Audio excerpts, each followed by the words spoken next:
Wakati uchaguzi hii by election ilikuwa inafanyika, tulikaa chini ya UDA. Tena wakati hiyo baba bado alikuwa. Tukaelewana ya kwamba Magarini huko Kilifi, huko Kasipuli ya Homa Bay na Ugunja, watu ODM mpambane na hiyo.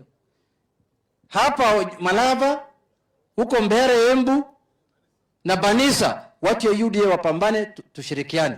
Si tumenyorosha hawa yote.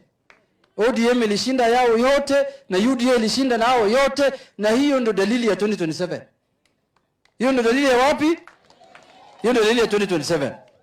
Mimi nataka kusema ya kwamba sisi kama watu ya broad-based hatuna tashwishi ya kwamba serikali ya 2027 itatengenezwa na wale watu wako katika mrengo ya broad-based.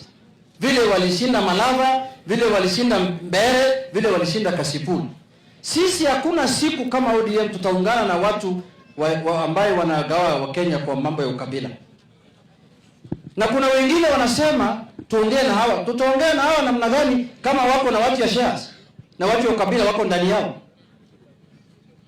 Sisi tumeamua tutaenda kwa hiyo barabara. Sasa Kenya itashika njiani.